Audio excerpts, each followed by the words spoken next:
The 30 miles started with At 6 o'clock, we'll call everybody in order to start the Pledge of Allegiance.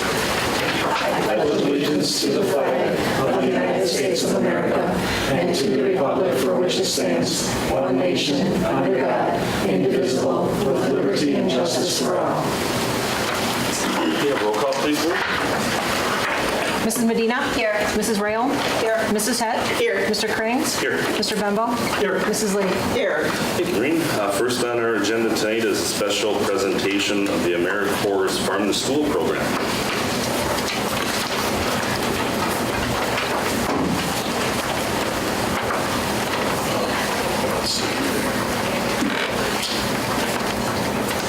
Oh, I think I got it. There we go.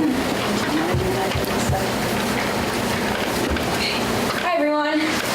So my name is Rachel Kubacki, and this is my partner Miranda Dawson, and we are with the AmeriCorps Farm to School program, and we serve the Wisconsin Rapids Public Schools during the 2017-2018 school year. So we just have like some statistics and some stories, and just kind of going to wrap up what we did this year for the schools. All right, and the first thing that we're going to show you is just a short video about what AmeriCorps is, because a lot of people actually don't know that we even have this program in our country. So you have questions about AmeriCorps? Well, you've come to the right place, because we're here to help. First off, let's clear up one thing right away. You might be wondering how to say or spell AmeriCorps. Sometimes people pronounce the P, but don't make that same mistake. AmeriCorps is alive and well, just spelled with a silent P. So think of Apple Core or Core of the Earth. Now that we have that clear, what exactly is AmeriCorps anyways? AmeriCorps is simply Americans of all ages and backgrounds dedicating their time and skills to get things done. There we go. So how does AmeriCorps get things done? More than 80,000 Americans across the country join AmeriCorps each year, and all of them are tackling different problems in different ways. For example, AmeriCorps members help families attain affordable homes. They mentor students so that they stay in school.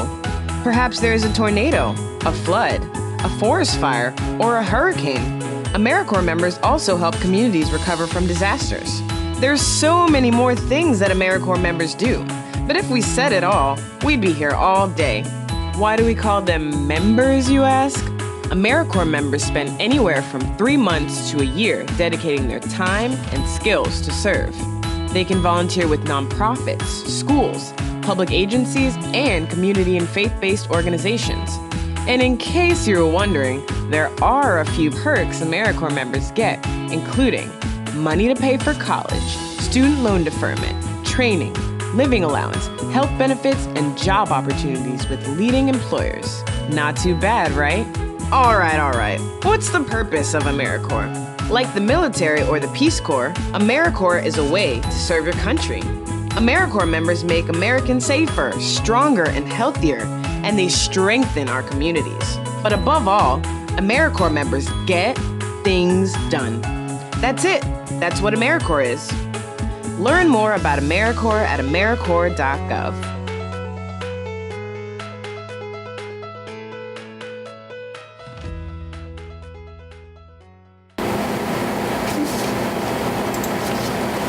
So we are with the AmeriCorps Farm to School branch. So our main goal is to help decrease childhood obesity within our communities, and we do that through different innovative approaches. Primarily, we focus on healthy eatings in the schools and trying to promote kids to pick up healthy eating habits. So we do this mainly by trying to get as much local food into the schools as possible for kids to try and taste test along the way. The way that Wood County did it this year was they had 2 half-time members, and so this position was split between Miranda and I. So there's a community outreach coordinator, and then there's a nutrition educator. So I am the nutrition educator, so my main job was to implement and create curriculum and then bring it into the schools for the kids. So every classroom that I picked up, I had to teach these 5 lesson plans, and then it was my choice if I wanted to teach extra lesson plans. So out of the 5 topics that I covered, the first one was always my plate and the food groups. It was a really good basis for the kids to get a good understanding of what they should be eating on a daily basis. And then every lesson plan that I picked up or that I taught concept from the lesson before. So where does food come from? Was a really great way for me to have a conversation with the kids about how not all the food that we eat comes from Wisconsin or the United States. Sometimes it comes from different countries. The diversity in food is a really great way to celebrate culture in other countries and other communities and even in their families. Building a healthy lifestyle, I love to talk about physical activity during this time because just like eating healthy, we need to also take care of our bodies internally as well through exercise. And then lastly, exposure to a variety of foods. Normally always consisted of a classroom taste test. We did dried cranberries and we also had a kombucha taste test in one of the classrooms this year. The kids were super willing to try everything that we gave them, and that made it even more exciting for us. So when we start the program, we're given a series of goals that we have to complete. So as a nutrition educator, I was responsible for reaching 300 kids through my nutrition education lesson plans. This year, I was able to reach 339 children, surpassing my goal, bringing it to 113%. So the schools that I primarily worked with this year was Meade Elementary, Howell Elementary, Woodside Elementary. I also did a little bit of summer school with the Woodside Elementary program as well because they had a farm to table program, and that was really cool to be a part of. And then we did a lot of work with John Edwards High and Port Edwards Elementary School. We had a really awesome opportunity to work with the River Cities High School as well. And then this summer I've been working with the Boys and Girls Club. All right, so then like Rachel said, there are two parts to this experience. I am the Community Outreach Coordinator. So my biggest goal this year was to connect as many local farmers to the schools as I could. To put a number on that, I had to get at least 4 local farmers in, whether that be through a cafeteria or classroom taste test or through the lunch program. And to break that down a little bit more, I had to get in at least 10 new local foods into the school through a taste test, and then at least 4 into the school for a lunch program. We exceeded all of those numbers. We worked with 13 different farmers and schools. We worked with had over 10 taste tests during the school year and then also this summer. And we had over 4 different foods brought into the lunch program as well. When I'm not in the schools, I'm helping to organize and promote community and school events, whether that be directly related to farm to school or just a community event where I can put my face and Rachel's face out there and promote farm to school activities that we're doing to get volunteers or just spread awareness. We also together, we helped for our programs, we recruit volunteers. Something we just finished was our cleaning and processing events this summer, so we recruited a lot of volunteers for that. And then also just to establish and maintain any school or community gardens. Here is a list of the farms that we worked with this year. You can see where they're from, and I'll talk about a little bit further what we got from each of them in a little bit. Go ahead. So, like Miranda said, when we're not working in the schools, we are really trying hard to get out into the community to spread awareness and to kind of get our faces out there. So a lot of the outreach that we were able to do in the past 9 months was we participated in Meade Family Nights. So that was a great opportunity for us to not only interact with the kids, but the parents of these children to help spread the word of what our program is and how healthy fruits and vegetables are important to the children's diet and the parents as well. And then also for volunteer recruitment. I participated in the Meade after school program for a little bit too. So they have a STEM program, and I was just basically trying to incorporate nutrition education any way possible. So maybe instead of adding 5 Skittles plus 5 Skittles, it could be adding 5 carrots plus 5 carrots, just so that way the kids are seeing that as an example. We did participate at a local food expo in Marshfield, and then we were also part of the school wellness committee meetings, and our big summer project this year was working with the farmers market on 8th Street on Thursdays. So we have nutrition education there through the end of October. And then here are some of the previous projects we worked on this year. So I started a few months before Rachel did. So the first 2 I helped organize by myself, then with the help of the food service directors in Wisconsin Rapids as well as Port Edwards districts. The Great Apple Crunch, both Port Edwards and Wisconsin Rapids participated in. We ordered apples from Perfection Produce in Albany, Wisconsin. The kids got to take a big crunch out of those during the day. We had an organized time when everybody in the school did that at the same time. And then I walked around in a Big Apple costume, so that was great. And then we had the local foods lunch, which the Ecology Club at Port Edwards, or John Edwards High, put on in December. So I helped procure acorn and carnival squash for their lunch. Another big project that we focused on earlier in the school year was the installation of the green machine, which is a hydroponic system that is now stationed in Lincoln High. So this project, basically, our site supervisor, Sarah Saluski, wrote a grant for it, and then Miranda and I kind of picked up the project as it came underway. And we helped set up the green machine in Lincoln High, and now it's being used to create local produce for Lincoln High's lunch line. Oh, sorry. I'm just going to add on that too. So our vision for the green machine is to hopefully within the coming years to spread the produce that's grown there, not just through the lunch line of Lincoln, but also to most of the schools in the Wisconsin Rapids district. So we're hoping that'll grow. Then another program that we did this year was the National Service Day at John Edwards High. We celebrated a requirement of ours with something that they were putting on, and that was their Earth Day event. So it's pretty similar to local foods lunch. They had another lunch that had a ton of local food brought on. We helped procure the lettuce from Cold Snap Aquaponics in Wisconsin Rapids. We had red and yellow potatoes from Liberation Farms out of Almond, and I believe that is it for that one. But then besides getting foods for their lunch, we also presented that day. We had two groups that we presented for, and what we did is we had a similar presentation to this one to let them know what AmeriCorps is in case any of them are interested in joining when they turn 18 and they're done with school. And then we also had a recipe that we designed using local foods and did a cooking demonstration for them. It was goat cheese and beet pizza, and we used other local ingredients as well. And we were a little afraid at first that they weren't going to like it just because beets and goat cheese are not the most popular among people, but it actually turned out really well. Most of the students in each group came up for seconds. We had no leftovers, and even one of them said that they were going to make it for a team dinner sometime, so that was great. And then our National Day of Service was also a requirement that we had to fulfill, very similar to what we're doing today and what we did at John Edwards High.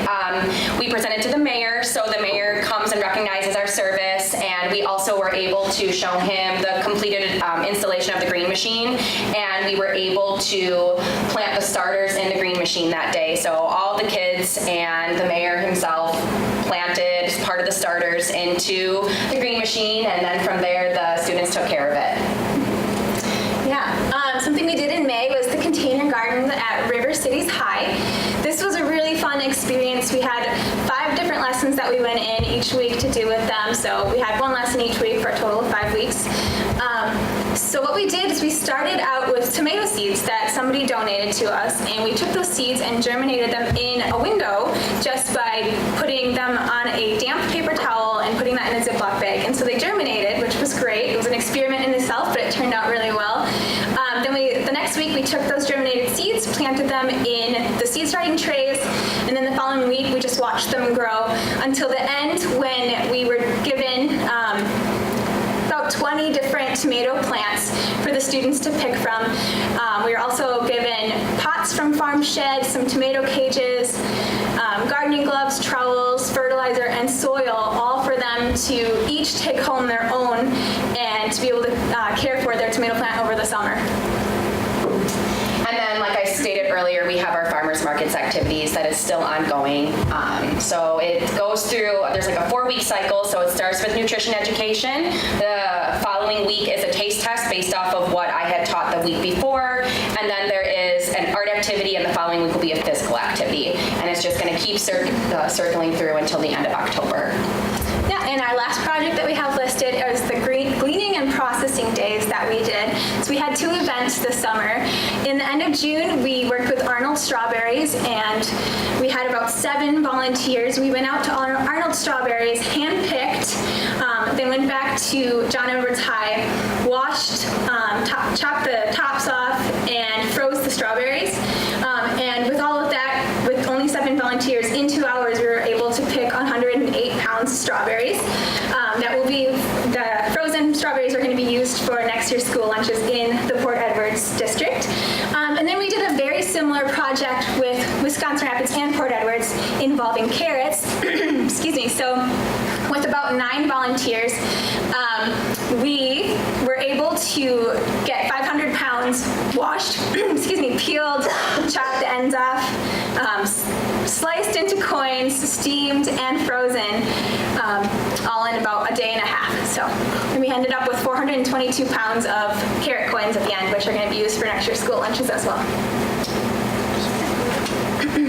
And then here's some pictures of some of the events we did. You can see some community outreach. The two in the corner here are the green machines. We have a before and after picture. Then we have strawberries and carrots and other foods that we brought in or activities that we did. Okay, so this is all the local foods that we had introduced to the schools over our time there. So the bolded words are the foods that we had brought in, and then the things in parentheses are where they came from and how they were used. I'm not going to read them all to you, but you can see that we brought in a number of different foods into the schools. And then some facts and figures to really take it home. The total food miles traveled this year were 532. We tried to keep it as local as possible. The average miles that we traveled were 27 miles, so I think that's great. The furthest we ended up going, which is what made our total a little bit higher, was 144, and that was from Albany. That was the Perfection Produce apples. That was when we first started. So we kind of decreased it from there. And the closest place we got food from was Cold Snap Aquaponics in Wisconsin Rapids, and they're 8 miles from Port Edwards. So we kept it pretty close. The number of students that we served, or the servings that we had, was 3,435. That includes the 9 schools that we were at and then the farmers market events this summer. The number of volunteers and hours that we had this year, we had 41 volunteers help us out and 248 hours put in. And then out of all of the 16 AmeriCorps host sites in Wisconsin, we tied for the most number of foods brought into the schools, we had the most farmer engagements, and we had the highest number of kids taught, which we're proud of. And then just a couple pictures of our lovely volunteers. So at this point, we're kind of wrapping up, but we wanted to share some favorite moments from our year here in Wisconsin Rapids. So when I think back in my year, one of the things that always pop into my mind is working with the Lincoln High students with the green machine installation. It was just really fun to see how passionate not only the teacher was about it, but how the kids were as well. So the green machine, the kids who work with it are part of the agri-science class. They're part of the Future Farmers of America program. And I think it's just like really heartwarming to see like such a passion in young kids, and it's also very nice to know that this project is going to be maintained for years to come, and not only is it going to serve the Lincoln High students, but it's eventually going to spread through all the Wisconsin Rapids schools. My favorite moment was the series of programs that we did with the River Cities High students with the tomato container garden project. I really enjoyed this project because growing up I always heard that students who were part of an alternative school were kind of troublemakers, and I thought they were going to be kind of disrespectful when we went in, so I was kind of nervous about it. But they were actually really wonderful to work with. They were super respectful. All of them were really engaged and really interested in learning either about how they could grow the tomatoes on their own or what they could do with them after when they picked them, because a lot of them really enjoyed cooking. And they just were really fun. They were really great to work with, and I think they learned a lot from us, and I also learned a lot from them. What else did I learn? So I learned that food service directors have a really hard job, and I give them a lot of credit for what they do because there's a lot of hoops that they have to jump through just to get local foods into the schools, and so I give them a lot of credit for that. And then I also learned that a lot of people believe that kids won't eat fruits and vegetables, especially if they've never had it before. But actually, the students that we worked with were really eager to try new things, and most of them, like with the John Edwards kids, wanted seconds or wanted to learn more about the foods we brought in. And then I have something else that I didn't list on here that I think could probably go for both of us. Through this experience, we really worked on our problem-solving skills.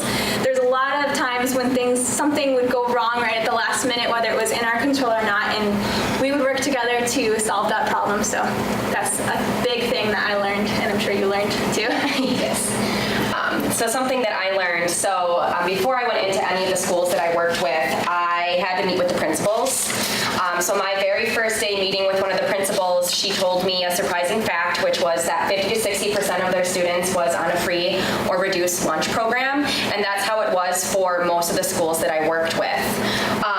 So what that told me was basically that nutrition education and farm to school is more important now than ever, especially with childhood obesity being on the rise. It's really important that we teach kids about healthy resources, and I mean, especially with them being on free and reduced lunch, we can teach them that they can grow their own produce, their fruits and vegetables, and teach them what a healthy choice is, so that way instead of chewing on candy when they get hungry, they can make a better, healthier choice for them that will not only fill their tummies, but also give them more nutrients and vitamins into their daily diets. And lastly, we just want to say thank you for having us this year. We really learned a lot and we had a lot of fun. We hope that Farm to School continues on strong after we're gone, and we wish you all the best. Thank you.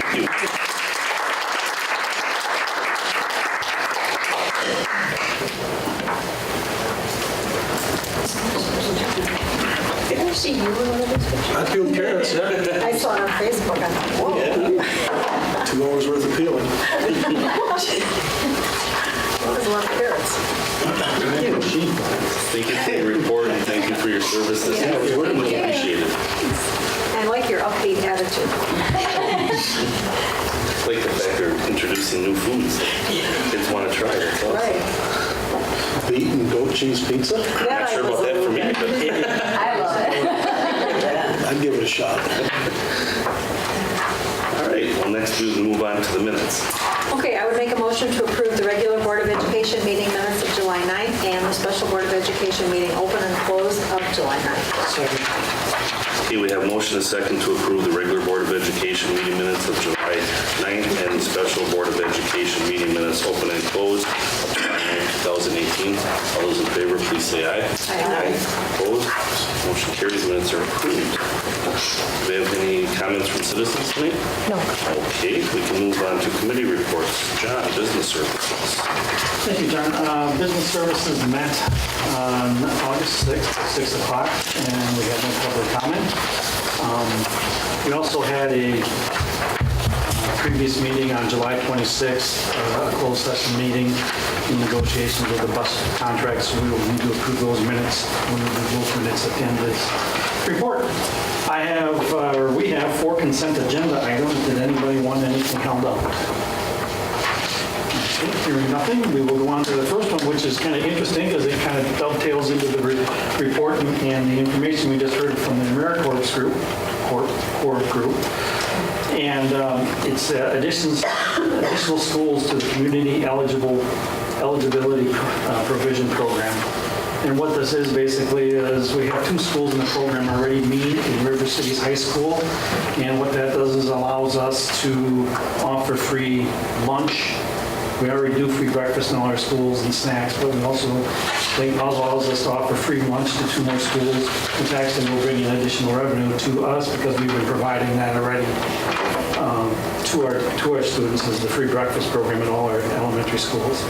So the 2 schools that are now being approved are Grove and Howe, and they're eligible to be added to the program.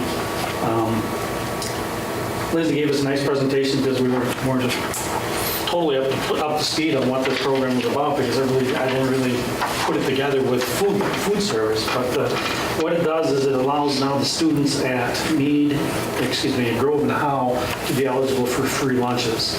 So some of the benefits to the school district are is that these school secretaries no longer have to keep track of who's on what program and all of this. We still need the people to fill out the paperwork for the other things as far as for the free and reduced programs and some of the other programs. But it gives those students the chance to eat lunch and not have to worry about if they forgot their money or they lost their lunch ticket or their mom didn't give them the money that day or whatever it might be. We can offer these kids lunch. She put together some costs that I found basically the additional money is about $6,000 per month to the school district through this program. And she put together a total of, with our 4 schools now involved in this program, it saves these parents and families approximately $86,000 a year. So they can put that money towards other things that their kids might need, and especially when these schools are all high in free and reduced population.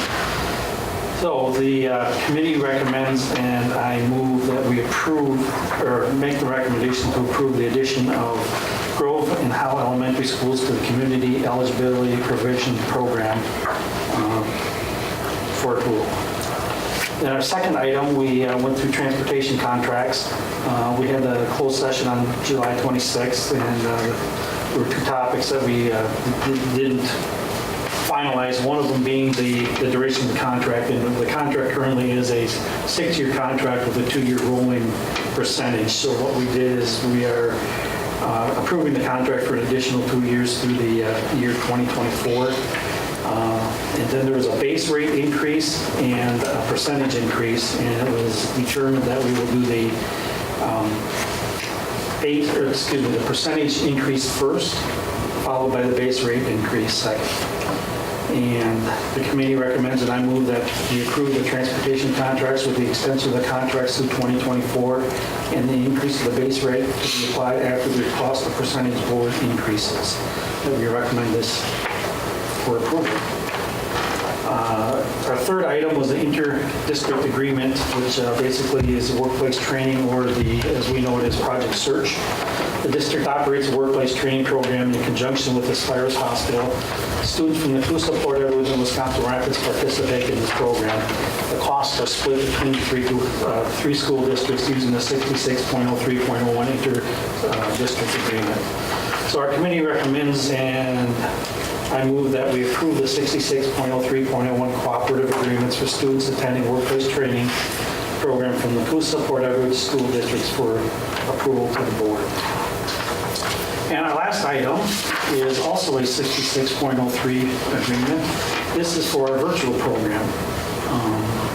The virtual program is operated by the district and has attracted a number of students from school districts around the state. The DPI does not allow open enrollment into the Wisconsin Rapids virtual program because of how we are set up. However, non-resident students are allowed the program provided the resident school district agrees to the 66.03 agreement. Any additional costs provided special education services under each agreement remains the responsibility of the resident school district. The districts that we need to approve are Adams Friendship, Holland Bancroft, E.C. Everest, Eau Claire, Necedah, Port Edwards, Spencer, Stevens Point, Tomorrow River, Tri-County, Westfield, and Wild Groves. So the committee moves, and I recommend that the 66.03.01 cooperative agreement for the students attending the virtual program from the following communities I just read off be approved to the Board of Education. So, I would second BS1 through BS4. Okay, we have a motion and a second to approve BS1 through BS4. All those in favor, please say aye. Aye. Opposed? Motion's carried.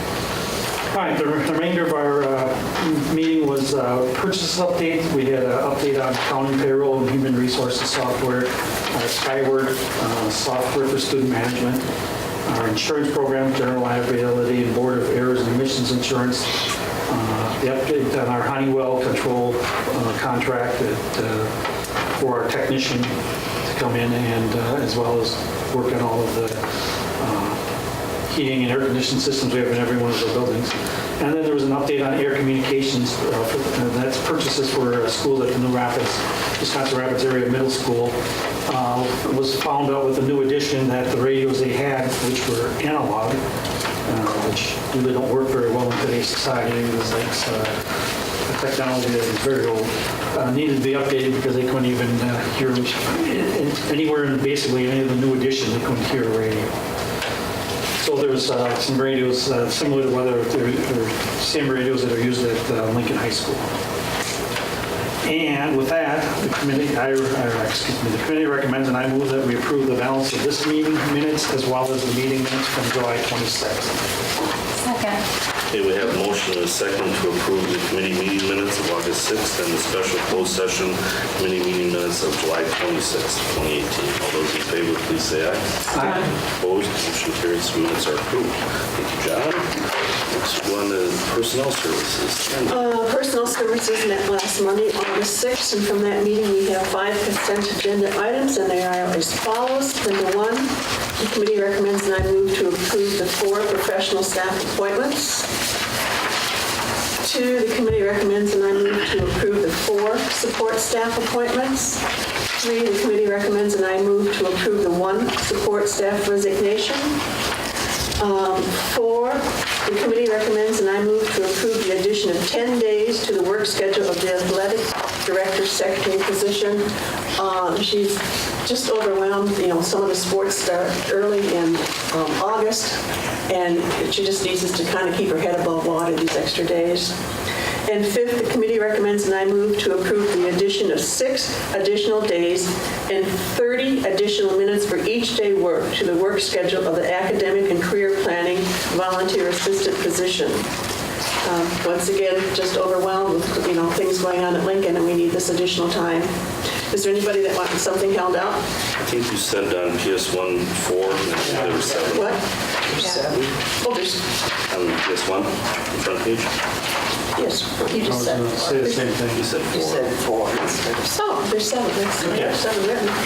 Why did I say 4? Okay. I'll second that.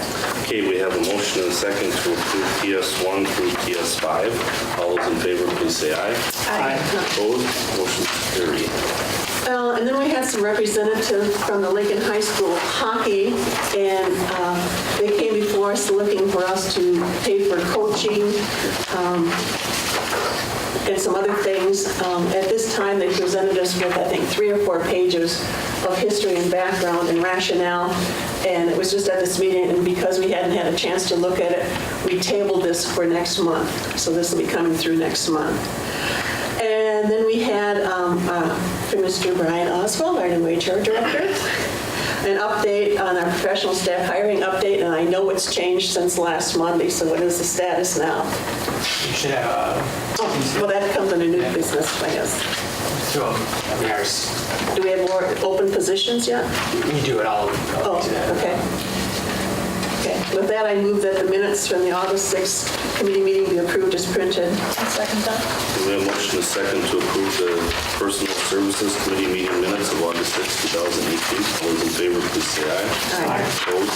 Motion carries. The minutes are approved. Thank you. Cindy. Do we? We did that. We did as that? part of the Okay. last one. Ed Services.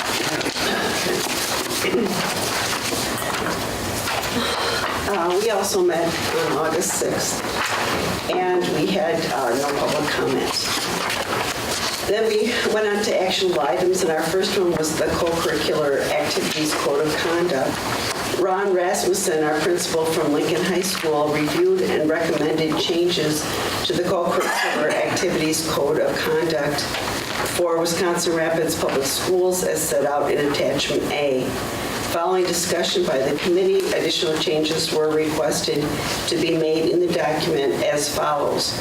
Page 2, notice, student non-discrimination and anti-harassment. Remove the Director of Human Resources name and simply have complaints submitted to the WRPS Director of Human Resources. On page 4, category 2, competitive activities, powerlifting club co-ed is not deleted. On page 6, section 3, eligibility rules, F, or capital F, small c, will be deleted. Page 6, under the same eligibility rules, section capital G, small a, to add terms of 1 and 2, delete semester 1. Okay, and we voted to approve the proposed changes to that Co-Curricular Activities Code of Conduct to begin with the 2018-19 school year as set out in Attachment A. And, excuse me, then we went on to Renaissance Learning Contract for 2018-19. Kathy Stebbins-Hintz, our Director of Curriculum and Instruction, stated that Renaissance Learning was wonderful to work with this year in renewing our contracts for the 2018-19 school year. Discounts were given immediately, and the quote is actually less than last year's. It was noted that Accelerated Reader will only be used at grade 5 this year, as the district has been slowly eliminating its use at other grade levels. Accelerated Math will only be used for interventions.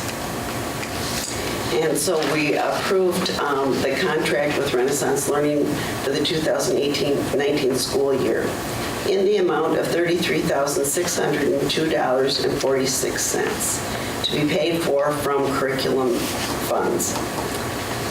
Then we went on to the Education for Employment, or otherwise known as E4E plan. And Kathy introduced Eric Seiler, who was our CTE coordinator, and Carly Tomschick, college career and volunteer coordinator, who updated the committee on the WRPS E4E plan. Mr. Seiler indicated that the plan was last presented to the board in 2012 and has since been updated to include the work the district is doing on academic and career planning.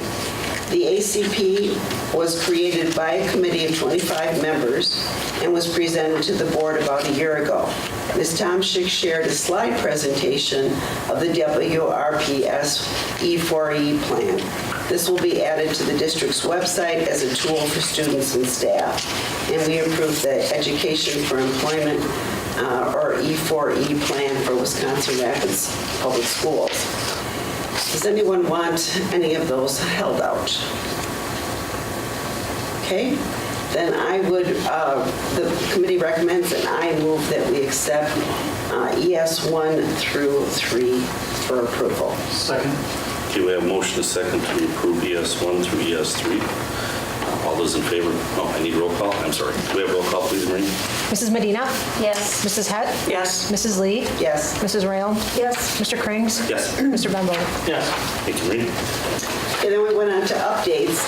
We had an update on the seclusion and restraint, and that's an annual report. Kathy Stebbins-Hintz updated the committee on incidences of seclusion and restraint from the 2017-18 school year, as noted in the background materials. And then we went on to discuss board or individual board member support when solicited in election campaigns. And our superintendent, Mr. Craig Boron, stated that in light of upcoming elections, it is relevant to have a timely conversation concerning political involvement and/or endorsement of particular candidates by members of the Board of Education. After some discussion, the committee came to consensus on the fact that the board members should remain as nonpartisan as possible when representing the board. However, individual board members have every right to support candidates of their own choosing when acting in an individual capacity and not as a representative of the board. Mr. Boron stated that as a result of this discussion, there will be modifications to policies brought to the committee in the future. And I thought that was a very timely conversation considering the doings in, what is it, 3 Lakes? The commercial is on TV, and I was kind of shocked the first time I saw it, and the second time. So I'm glad we have had that discussion. So with that, the committee recommends, and I move that we accept the remainder of the Education Service Committee minutes. Second. Okay, we have a motion and a second to approve the meeting minutes of the Educational Services Committee of August 6, 2018. All those in favor, please say aye. Aye. Opposed? Motion carries. Motion is approved. Thank you for the report, ma'am. Next, we have agenda referrals and information requests. Anybody have anything as well? Okay, we can move on to the legislative agenda. What's new, John? Oh, it's been fairly quiet, other than the fact that we finally got our safety grant money, which was very nice. kind of thought we were going to get it, but we didn't know how many rounds we'd have to go through before we got it. The state had the big back-to-school sales tax holiday from August 1 through 5. I'm not sure what or how effective that was, other than a political issue, but that's beyond that. The other part is that the DPI has made budget requests, including indexing revenue limits to inflation, returning to the state covering 2/3 of the education cost and fair funding elements. The DOJ announces $4.8 million in school safety grants to 81 school districts and private schools. That was the group that we were part of. And then DPI and Tony Evers to request $600 million boost in special education categorical aid in this next budget. Along with that, the only other thing from WASB is basically if there's any resolutions that we would want to take forward to the committee, this is the month we'd have to put them together. I don't have anything right now, but I haven't seen anything else that we need or that we would want to back right now. But that's all I have. That's been quiet. Well, thanks for the report. Next, we go on to the bills. Okay, I would make a motion to note the July 2018 receipts and approve July 2018 disbursements from the June 2017-18 books, and also to approve the July 2018 disbursements from the 2018-19 books as printed. Second. Yeah, I know. Okay, we have a motion and a second to note July 2018 receipts and approve July 2018 disbursements for June 2017 to 18 books, and also approve July 2018 disbursements from 2018-19 books as printed. We have roll call, please, Ruth. Mr. Krings? Yes. Mrs. Medina? Yes. Mrs. Rail? Yes. Mrs. Lee? Yes. Mr. Bembo? Yeah. Mrs. Hutt? Yes. Thank you, Marie. Next, we can move into new business. Item A, possible action on employee appointments, resignations, and retirement requests. We should have a sheet with a number of additions. We have one professional staff appointment, Michelle Rutland, who is sub in the district in a number of schools. Rave reviews about her, so although we're not thrilled about losing a quality sub for the district, we're happy to have her for the Woodside staff as a full-time employee. A number of support staff appointments. Despite the time of year, we've had a very high number of applicants and very, very strong pools of applicants, so some of these decisions have been very difficult in a good way to have to choose between candidates, but some very good candidates for our support staff appointments. On the backside, we have some recent resignations, which, as you can guess, we are working through for compiling candidates. We have some interviews lined up coming up for the Howe Elementary School job already, so hopefully we'll have those filled within the next week or so. On the 4 special education aides, are these additional positions, or are these just somebody's left and we're just filling the oh, okay. I think, Sandy, for reference, and Brian may not be 100% in the loop as of yet, but I think at least one of these positions is newly added, if not 2, and that's 100% due to student need. Yeah, absolutely. And I would be a fool if I was going to tell you which specific schools. I know Woodside was one, and I think Grant was the other, and then I think the rest were kind of status quo sort of assignments that were just filled, as a result. But there were at least 2 that needed to be filled as a result of student need. Washington is a 1-to-1 position, so I think. Oh, good point. Yes. I think that's the one that's probably student. Yep. Well, I would make a motion to approve the recommended approval of the professional staff appointment, the approval of the support staff appointments, and the approval of the 3 resignations. Can we vote on those separately? The A and the Bs, the appointments and the resignations? We have in the past. Sure. All right, we'll do A first. Second. Okay, we have motion and second to approve 1 professional staff appointment and 6 support staff appointments. All those in favor, please say aye. Aye. Opposed? Motion carries. Then I have make the motion for the resignation in Part B for the approval of the 3 professional staff resignations pending the receipt of the $1,000 liquidated damages for approval. Second. Motion is second to approve the 3 professional staff resignations pending receipt of $1,000 liquidated damages. All those in favor, please say aye. Aye. Opposed? Aye. Okay, motion carries as well. So we move on now to B, discussion and possible action to approve the changes to the district's usual hazardous transportation plan. This is some great light reading.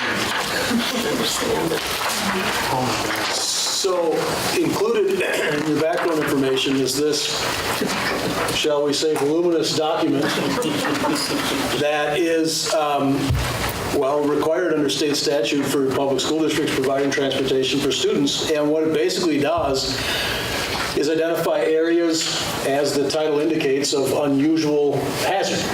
And there's a ranking system that is actually developed and was refined and implemented by the Wood County Sheriff's Department, who I'm going to say in a joking fashion, unfortunately, this task falls to because for all school districts, the Sheriff's Department or Sheriff's Office is charged with assisting the school districts within their jurisdiction of updating or creating hazardous transport plans.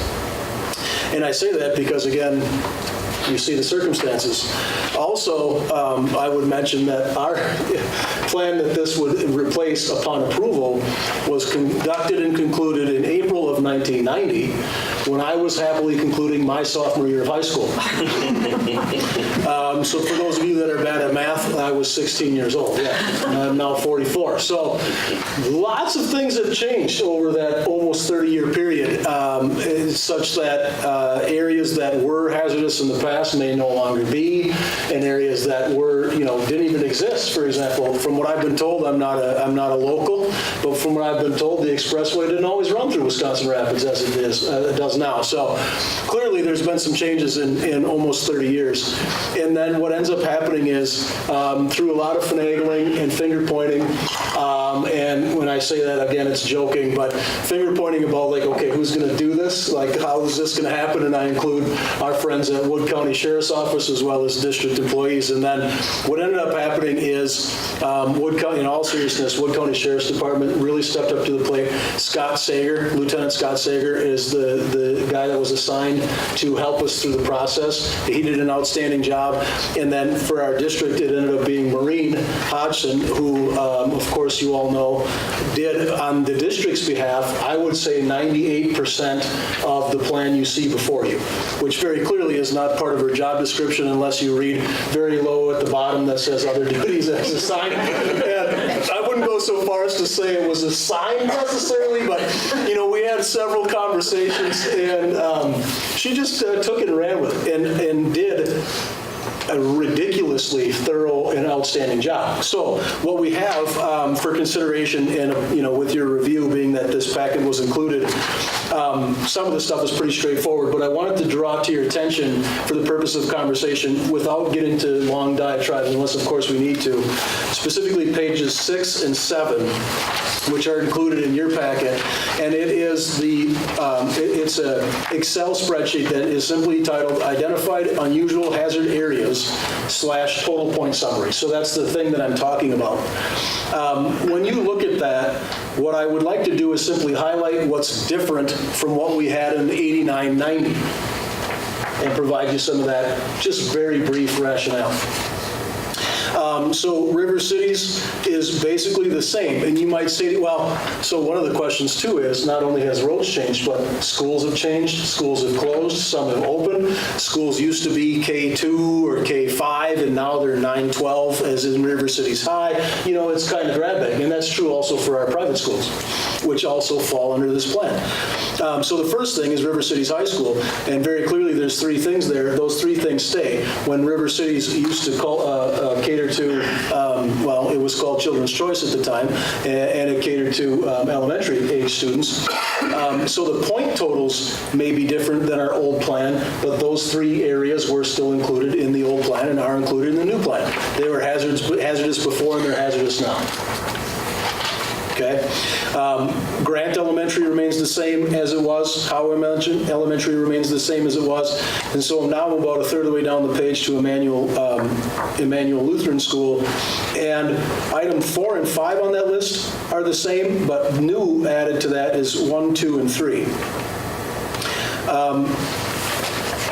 In general, in making these modifications, if anything, what it does is allow, so I should also clarify that, I should have said that at the front end. If your area is deemed as hazardous, as indicated by the Sheriff's Department in agreement with the district personnel, then you are eligible for busing at no cost to you within that 2-mile radius. So outside of the 2-mile radius, you get a bus. Inside that 2-mile radius, you don't unless your area is deemed as hazardous. The areas that are considered hazardous are things like, there's a 4-lane highway, or there's not crossing lights or a crossing guard assigned. There is a train. There is no sidewalks. Roundabouts. Yeah. So it's things that if you kind of think about it, you would consider, if I'm on my bike or I'm taking a walk, these would be areas that I'm going to pay extra attention as an adult. That's kind of what the long and short of it is. And then the point totals change too based on the age of the kids. So like it's more hazardous for elementary kids to be in a certain area than it would be high school kids, but it could be hazardous for both groups nonetheless, depending upon circumstance. Should have said that on the front end.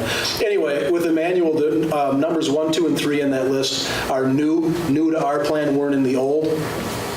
Also new, Lincoln High School, there's 3 areas, that's all new. Lincoln High School as a 10-12 building wasn't incorporated in the plan in the past. I think the thought process and the rationale, it was tough for us to find anybody from 89-90 when this plan was completed that had some knowledge of it. But basically, I'm sure the rationale was it's a 10-12 school. A lot of kids, if they aren't riding the bus, they're high school kids, they're going to be okay, walking or biking to school. And of course, they have cars, right? So kids can drive or get a ride. But we included Lincoln High School. 9th grade is, of course, going to be at Lincoln now, so there's 3 areas that are considered hazardous under our new plan. And then we grouped together Meade, Our Lady, Queen of Heaven, St. Paul's, St. Lawrence, and that is all, of course, on the west side. And items 3 and 4 are new there. Think Academy remains largely the same, and when I mean largely, I mean entirely. Washington Elementary, I'm jumping to. Items 3 and item 4 are newly added to the plan. Ramps. Item 3 that's listed is actually, item 3, pardon me, is a new item. That is a piece that is newly added. Moving down to Assumption in middle school and high school, go back up. Woodside, I missed. Item 6 is new to this plan. Now jumping down to Assumption Middle and High School, all of the items listed there are new. Back in the old days, that was just Assumption High School, so very clearly they catered 9-12. Now it is 6-12, so that's a difference. And much like the thought process with Lincoln, we went through the process with Assumption and have identified those 4 areas as potentially hazardous. And then also newly added to our plan, and I will clarify the entirety of what I've just talked about in a couple of short sentences, are all schools that have to cross the Wisconsin River. So if you're within the 2-mile radius, but that includes a river crossing, that's considered hazardous. I think it's clear why that might be. There's really only 1 or 2 points, depending upon where you're at, where you're going to cross. And then, of course, what we have is the last category, general hazard area for all schools on the west side of the Wisconsin River. And those are listed there for you. Those are new. When I say those are new areas, what's interesting is those are new areas to the plan. But in some cases, they're not necessarily new areas to how we've done business over the last several years. And when I say several, I mean, we have people that have been working with our organization for a number of years, Dan Wigan, our Director of Transportation, being one of them, Maureen Hodgson being another. For as long as they can remember, our bus companies who have provided us this service, for as long as most people can remember, have basically, this is how we've kind of done business, because we knew those areas areas where probably hazardous or didn't really fit the bill. So in a general sense, not for all, but like for these general hazard areas and maybe one or two other points, it's pretty much how we did business anyway, because we thought, boy, we're not going to expect kids that, are, in kindergarten to cross the bridge to get to school, for example, and not provide transport. So that thought process was kind of done in conjunction with district personnel and the bus companies prior to getting the new transportation plan updated and approved. So that's really the long and short of it. If you want to talk specifics, I'm more than happy to do that. But again, it is a comprehensive plan, and it is fantastic that we have it updated and ready to rock for the next several. And I would argue the plan that we'll be in now is that we'll make modifications and address these things as things happen. So for example, we close a school building, we'll get back and reflect on this plan. We change the location or the grade range, we, whatever the case is, that we kind of take it more as it comes, rather than wait 30 years. There's not a significant difference in respect to that we can identify, at least in the short term, with that this is going to cost us more or less dollars, that we're even going to transport more or less kids. If anything, there'll be more kids that fall into being eligible for transport without cost, but not to the extent where we're adding a bus route or two. So it's really a cost-neutral sort of thing, but it is being up-to-date, compliant, and reflective of reality. So, and once again, a huge and massive thank you to Maureen and the Wood County Sheriff's Office for helping us through the process. Thank you, Maureen, for spearheading that. I'm sure it wasn't a lot of fun. No, it wasn't. No. But I'm glad it's done, almost. Led to some great conversations, though. Yeah. And being new to town, I'll be honest with you, reading some of these things, I'm like, I got to drive over there. I don't have a clue what you're talking about. So it does help to have people that are in the know with reference to, locations and sidewalks or lack thereof and that kind of thing. So. Well, then I'd make a motion to approve the unusual hazards and transportation plan as presented this evening. With one change that I just recalled. With the change that... The change that you should note, please, because I crossed it out so well on mine, I went right by it. Item 5 under Assumption Middle and High School, that's going to be removed. And we're doing that on page 7. Page 7, item 5, that's going to be removed. We are removing that in conjunction with the bus company, their recommendation. In addition, there are no students that are transported under that provision. So it's not, there's a zero impact to our circumstance, and it is on the low threshold for being considered hazardous, which is why we're dumping it.